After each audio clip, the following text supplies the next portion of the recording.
What is a boggart in Harry Potter? Shapeshifter. Oh, is that where they have the boggart in the thing? They're like thinking of... Yes, it is. It's that scene where they were like, the boggart was in the cupboard and everyone had to think of something that's...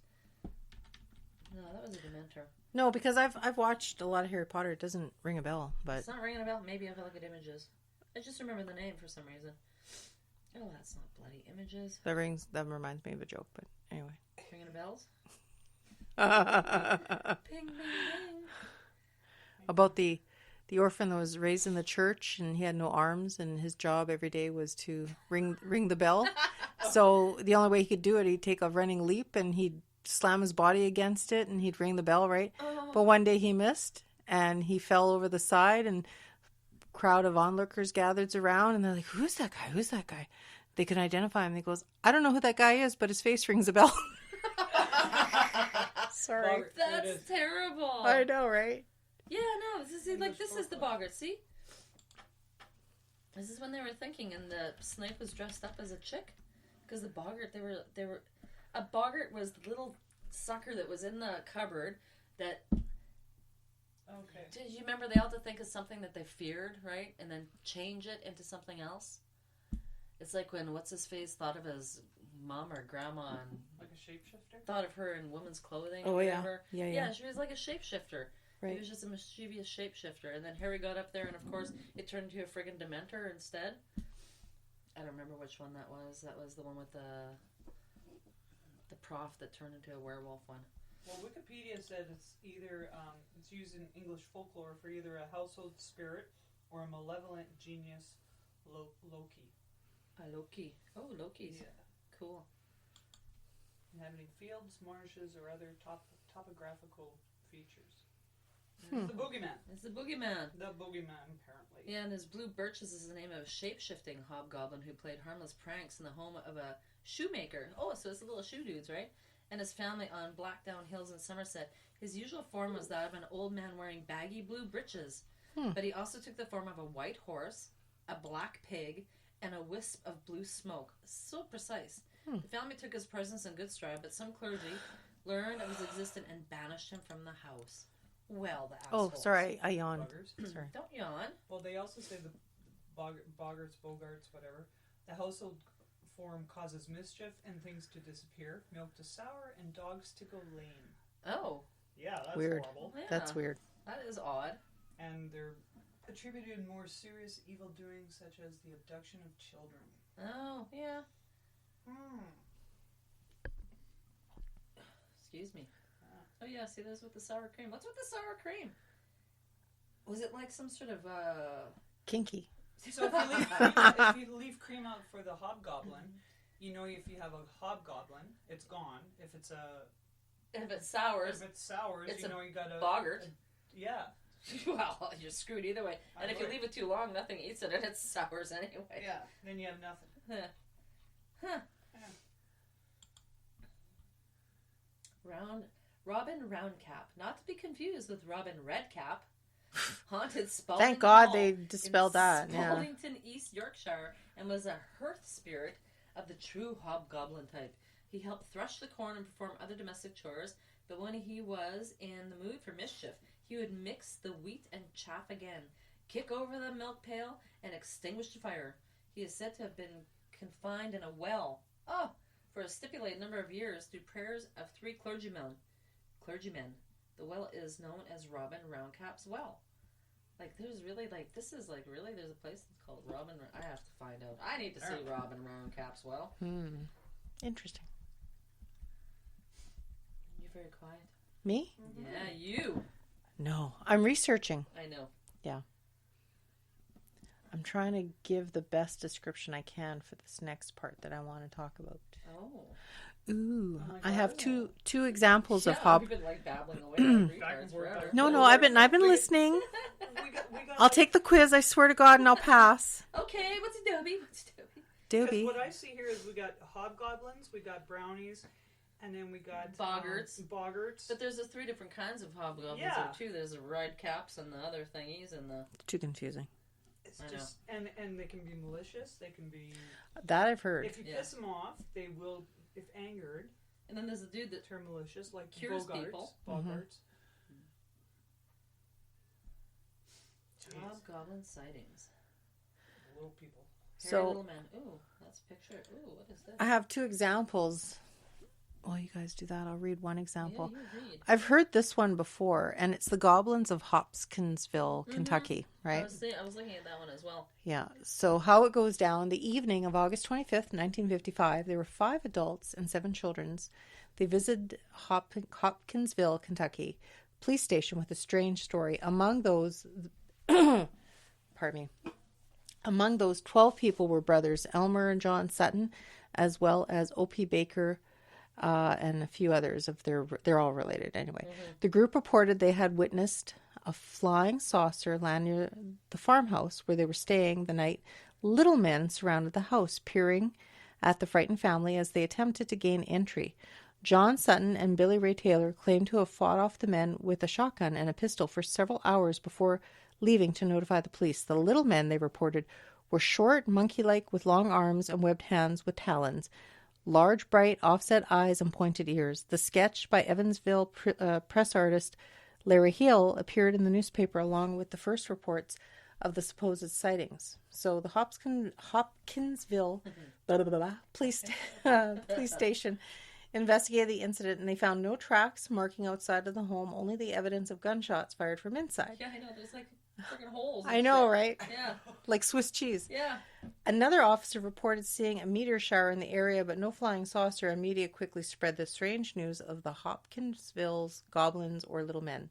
Reporting about this incident helped the popularized term the little green men as a generic term used for aliens, although the color green was not mentioned in the group's original interviews. Not everybody believed the attacker was spacemen. Alternative explanations from the time suggested test flight monkeys used in rocket experiments crashed into the area, and then a notable tongue-in-cheek explanation found in the Senate Republican memo published by the Senate GOP Policy Committee that the visitors were simply Democrats turned green with envy by the popularity of the President Dwight Eisenhower. Sure, always put the political spin on things, right? The incident is now commonly explained as either an elaborate hoax or perhaps more charitably that the group, shocked by the meteor shower in a state of panic and likely intoxicated, confused a pair of aggressive green-horned owls, Yeah, that's which are common in the area as an extraterrestrial menace. Local and national news coverage of the goblins caused a wave of copycat sightings in the area. A group of Evansville teenagers reported seeing 10 of the creatures in the athletic field of Lincoln High School. The creatures, they said, lopped off into the darkness after the teens began lobbing rocks at them. Well, it's not very nice. And then it says here, Darwin Johnson had previously reported being grabbed and pulled underwater by a lizard man while swimming in the Ohio River near Dogtown on August 14th in an attack that bore a remarkable similarity to a scene from Creature of the Black Lagoon released a year earlier. After the reports of the little men in Hopkinsville, Johnson amended his story, reporting she and other members of the group had seen a flying saucer shortly before swimming, although they had failed to mention it in the earlier interviews. She now claimed him as the attacker. That must have been the same creatures who terrorized the families in Hopkinsville's on their way to the Bluegrass State. So, I mean, panic, right? Like, you know, it's like, not psychosis, but what do they call that when fear and panic, and then they, I know. It's like a state of shock, and then they kind of elaborate it, and not psychosis. What's that word? I know. I'll find that word and insert it. In my brain later. Yeah. I know. But the thing is, it's in Kentucky. That's the weird part. I know. And there's a lot of, like what we were talking earlier before we started recording, that there are a lot of sightings of little people. Little people there. Goblins, little know. people, I know. hobgoblins, in the Bluegrass Appalachian area. I know. Because of all the mines and all the abandoned weird. mines. I know, that's a nice, odd. safe place for them to hide. Yeah, no shit. Really. I know, but it also says here too, I don't know why they said that alien thing, but it says that the little green men, the color was never there when they first reported it. Right. They added that on later. Yeah. Because of the meteorites? I don't know. Just, Because what wasn't aliens the big thing in the 50s, right? Yeah. All the movies, all the space movies. Project Blue Book. Yeah. Yeah. That's So what it was based on. you could see, not pandemonium. What is the word?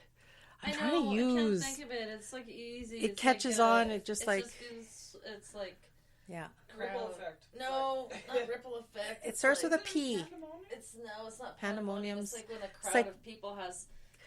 It's like when I say, "Oh, no," you know what? It's like. What is that? Oh shit! Everyone gets on it. I know. What and then other about. people see it, even though they don't see it. They say they see it. It just becomes like a crowd effect. I don't know what the fuck. It's like a dominoes effect, right? Yeah, basically. Yeah. Dominoes. Mass panic. Anyway, mass panic. Not mass panic. Hysteria. That's it. Mass hysteria. Mass hysteria. That's it. I went You're good. And then Good job. In my head, stop. Good job, Jen. Good job. I didn't look it up. No. Sure, of course. I do. This is what's on my screen. Now. This is I what's on my see you. I screen. see you. I believe you. I believe you.